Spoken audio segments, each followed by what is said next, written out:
You're the best around. Nothing's gonna ever keep you down. You're the best around. Nothing's gonna ever keep Now you it's time down. for a cheeky top 5. All right, thank you, Mick. So now on this top 5, Chris and I have gone our separate ways once again and done our top 5 cartoons from, our childhood, essentially. Right. And we've, reconvened? Reconvened. And I'm going to go first, Chris. And I'm going to start with my number 5. My number 5 was Captain Planet and the Planeteers. A classic. So Captain Planet and the Planeteers aired from 1990 to 1996, created by Ted Turner, Barbara Pyle and Nicholas Boxer to promote environmental awareness through entertainment. Which it did very well. Absolutely. The show follows 5 teens around the world who use elemental powers: earth, fire, wind, water, and powers combined. And if you got height, to summon Captain Planet, a superhero, a blue superhero with green hair, who helps fight pollution and environmental destruction. Known for its strong eco-conscious message, diverse cast and celebrity voice talent. I don't know who the voices were. Who were those apparently, celebrities? the series tackled real-world issues like climate change and deforestation. While sometimes seen as heavy-handed, it became a 90s cultural icon and did spark environmental awareness in a generation of young viewers. That's the notes that we've got here. And yes, it did. It did very much so, Captain Planet. It was absolutely the first cartoon that you remember that had anything to do with And I mean, early environment. 90s, Yeah, that early sort of 90s. stuff wasn't really in the wasn't forefront talked of about. people's minds. But there you go. Number 4, I had Where's Wally? Where's Waldo in the States, but Where's Wally here? It's an American show, but for some reason we got, luckily we got a version of it called Where's Wally, not Where's Waldo. And basically what it is, it's aired from 91 only to 92, only 2 seasons, based on popular books by Martin Hanford, of which are here somewhere. I have all the Where's Wally books. I didn't find him every time, but still. It was produced by Dick Entertainment, or Deke. Deke. Got to say it right. Deke. Don't muck that up. It was 13 episodes. I thought there was a lot more. Yeah, it seemed that way, didn't it? Didn't Where it? Wally, he was everywhere at one point. Or was he? Huge. Could you find him? Oh, what a setup. The series followed Wally, of course, the red and white striped adventurer, as he travels through time and space, solving puzzles and helping others, often accompanied by his dog Woof. His main antagonist was Oddlaw. Fun fact, Oddlaw is Waldo spelt backwards. I bet you didn't know that. He's a mischievous character. He tries to steal Wally's magical walking stick. Fair enough, too. Designed to be educational and interactive, the show encouraged viewers to spot Wally and other visual cues on screen, much like the books, which were awesome. The books were really cool. A short-lived series, it remains a nostalgic part of, definitely for me, a nostalgic part of my life. I loved Where's Wally, and I loved the theme song. Yeah, everyone knew it. Cool theme song. Number 3, I had Spider-Man, the animated series, Red Hot. Good, right? It aired from 94 to 98 on Fox Kids. It was 5 seasons, 65 episodes. And obviously, everyone knows about Peter Parker and that, bitten by a radioactive spider, and he becomes Spider-Man. I don't need to go through the story of Spider-Man, I don't think, for anybody. It had some cool villains: Green Goblin, Hobgoblin, Venom, Carnage. Cool stuff. Just to name a couple, Yeah, serialized storytelling, and was pretty faithful to the comics, of which I was a big fan. It tackled mature themes and complex storylines, particularly for kids. Some of the complexities of it. It reintroduced Spider-Man to a new generation and became a cornerstone of 90s animation, which is true.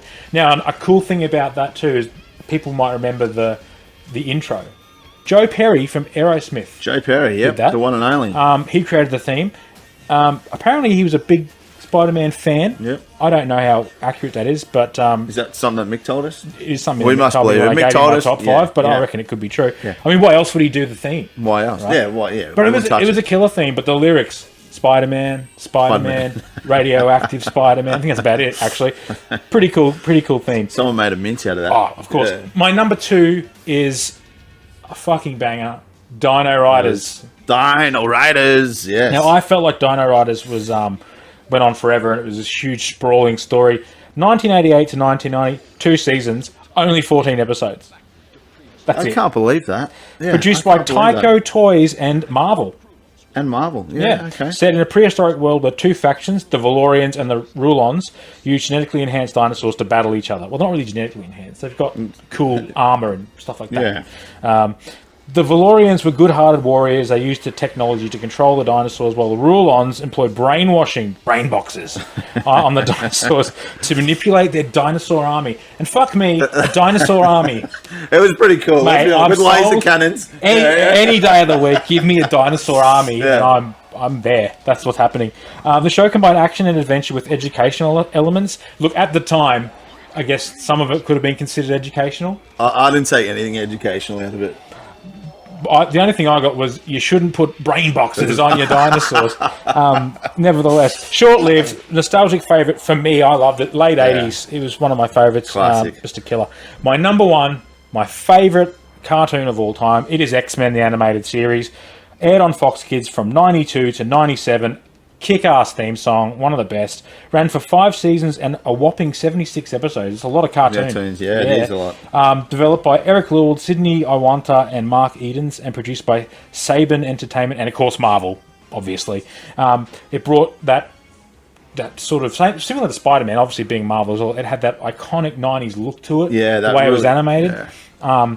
It was serialized storytelling again, like Spider-Man. Again, same sort of thing. It tackled mature themes, especially for young kids, prejudice, civil rights, things where obviously mutants are being treated like, a minority. Outcasts, yeah. But I mean, I watched it because it was cool powers and to beat the shit out of each other.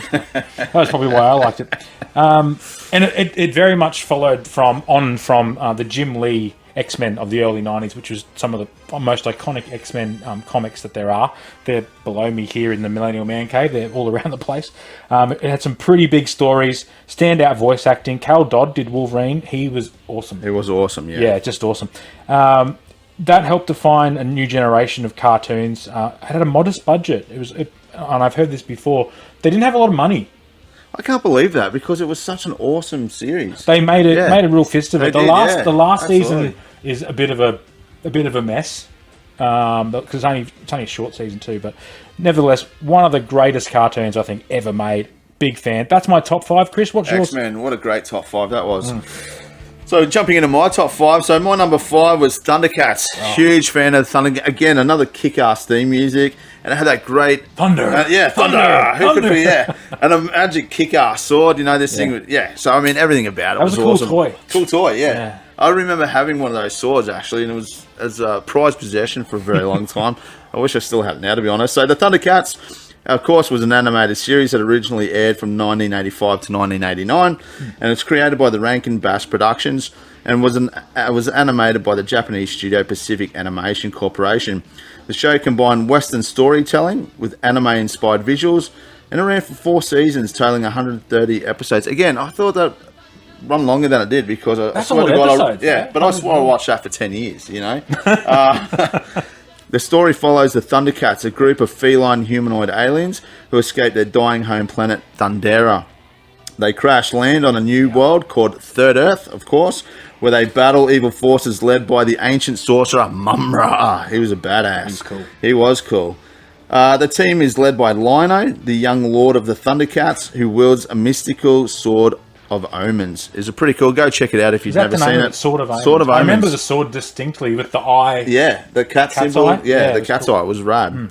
Known for its adventurous tone, memorable characters like Chitara, sexy Chitara, Tigra, Panthro, and Snarf. It's known for its iconic theme music. As we mentioned, kick-ass theme music, great guitars, 80s to the max. Thundercats become a beloved staple of the 1980s for children's TV. Coming in at number 4, I also have X-Men series, just like Sean did. So X-Men, but I've also got to give a special mention to the X-Men 97 series, which I thought was going to be a diabolical piece of crap, but turned out not to be. Oh, it was amazing. It was really good. They did a great job of continuing the story. They did. They took some of the best X-Men storylines from the comics, like Fatal Attractions, and put that in, and it was awesome. I thought we were texting each other. We were, yeah. I said to Sean, "This is going to be terrible. They're going to destroy it like they've destroyed everything else." I had no hopes. No hopes. I thought they'd gone down the woke path. It's going to be destroyed. But turns out they actually did a pretty good job with it. So if you're a big fan of the X-Men, check out the 97 series. Yeah, it's cool. Coming at number 3, I have Voltron, a bit of a hidden classic. So this one aired originally in the United States between 1984 and 85, so only the one series. It was produced by the World Events Productions by re-editing and combining footage from 2 separate Japanese anime series, a bit like the Mighty Morphin Power Rangers. Right. So, same thing. They combined 2 different series and made it into one complete series. So the 2 series they combined was Beast King Go Line and Armored Fleet Daruga XV, whatever that is. Oh, of course, everyone knows. Armored Fleet Daruga. Massively successful cartoons, both of those. Look them up. I know Voltron. I know Voltron. So Voltron is some kind of branch of those two. Got it. So the show gained popularity for its action-packed episodes and giant robot battles. Who doesn't love a giant robot battles? Cool, hey? Cool big swords. So the most well-known version of Voltron, Defender of the Universe, of course, follows 5 space explorers who pilot robotic lines. That's just awesome anyway. Yeah, 5, and they were different coloured. They had different sort of personalities. Each one was... And it predates Power Rangers. It predates Power Rangers. It was definitely a precursor to the Power Rangers series. So they would combine basically to form one big robot called Voltron. Yeah. And they would protect the planet from various... Evils, yeah. Evils. They would just kick some ass. They'd basically just get a big sword and kick some ass.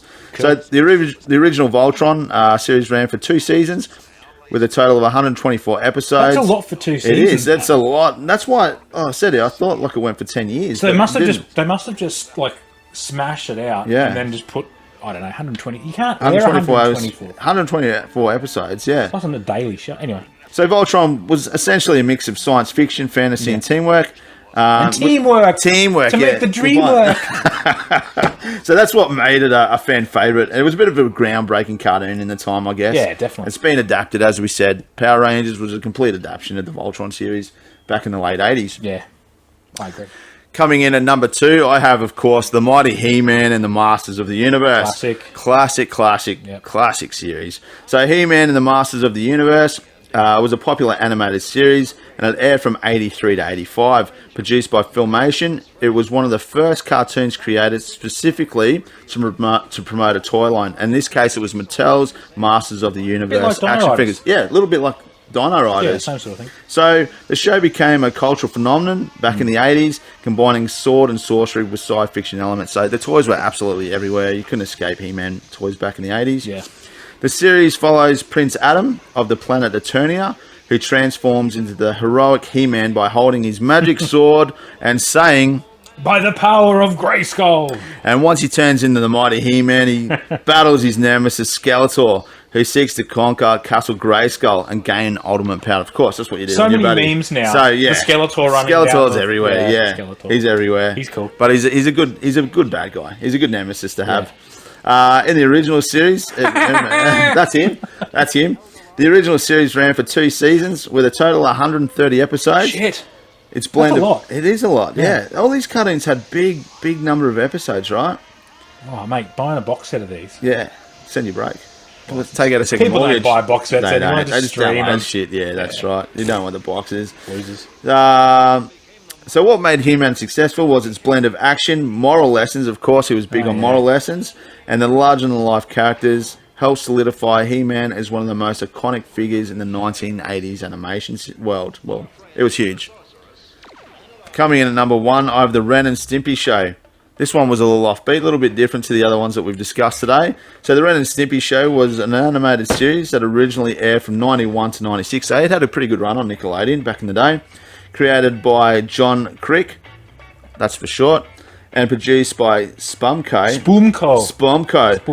Later Games Animation, in brackets. Didn't know that. Yeah. So this show was known for its offbeat humour. Surreal. It was wild. It was wild. It didn't make sense sometimes. It really didn't make any sense a lot of times. No. It's offbeat humour, surreal animation style, and boundary-pushing content that stood out from other cartoons of its time. Powdered Toast Man, remember that guy? Oh, mate, Powdered Toast Man and Log. The ad for Log. Kids love big, Log. It's heavy, it's wood, right? It's big, it's heavy, it's wood. It's Log. Look it up, kids. YouTube it. Oh, dear. It's Log. The series centers on Ren, a short-tempered, neurotic chihuahua, and Stimpy, his dim-witted but good-natured cat companion. Together, they get into bizarre and absurd adventures, often laced with dark comedy, slapstick violence, and gross-out humour. Ren and Stimpy ran for 5 seasons for only a total of 52 episodes. Yeah, but they're longer episodes. They are, yeah. I have the box set here. I'm holding the box set for our podcast listeners. Ren and Stimpy collector's set. Wonderful stuff. So though it was controversial, it became a cult favourite and was highly influential in shaping the tone of adult-orientated animation that followed. So, it was filthy and it led to more filthy cartoons, basically. It opened the gate. It was the first one to open the gate. I remember that. It was huge. Yeah. Memorable. Was it Gritty Kitty? Gritty Kitty? Yeah, Gritty Kitty. Muddy Mud Skipper? Muddy Mud Skipper. So many good things out of it. But, like, it's a bit of a unsung hero. It is, yeah. It's kind of been forgotten by time. We talked about The Simpsons before and how that's so big and influential. But you know what? Ren and Stimpy... At its time, yeah, they were huge. It was massive. Pushed the boundaries, It did put... Yeah, well, it was the first cartoon to really push the boundaries, as you said. There was nothing like it at the time. And we watched it as children during the day. Yeah. Yeah. This was definitely a Nick at Night thing. It was Nick at Night. It had to be. Night Nick. That was Night Nick. Yeah. Not cool. Night Nick. I've got a list here of some honourable mentions, Chris. Right, I'm going to go through them because I think that these are ones that didn't make our top 5s, but still cool, right? Inspector Gadget.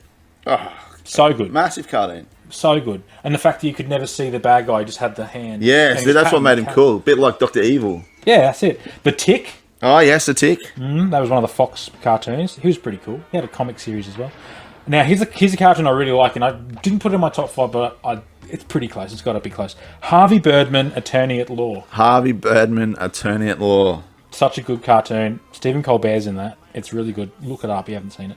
Defenders of the Earth. Defenders of the Earth, yeah. Yeah, we had Mandrake, Phantom, Flash Gordon. Yeah, all those guys. A bunch of other characters. G.I. Joe. The G.I., yeah. I didn't get into G.I. Joe, though. No, I wasn't huge on G.I. That was more like a, I don't know. It just didn't appeal to me. It's an American thing, it was an American right? thing, yeah. You know, like, because it sort of works around their patriotism. Yeah, it does. I'm a G.I. Joe. I'm Joe. Average Joe. American Joe. Give me the number 3 buzz cut and, what's that? Into the Jungle. Rubbish. Transformers. Yeah, okay. I like Transformers. I like Transformers too, but it's one of those ones that it didn't make the list because it's just a given. Yeah. Yeah, and I mean, look at our top 5. They're pretty good top 5, let's be honest. Marvel Action Hour was another one that was on Cartoon Network, that I still enjoy watching. And they had Fantastic Four and Iron Man, but then a comic nerd, what do you expect? And of course, Teenage Mutant Ninja Turtles. Mate. I used to froth on those things, yeah. But that leads us into our next segment, which is a deep dive. So we'll hand it over to you, Mick.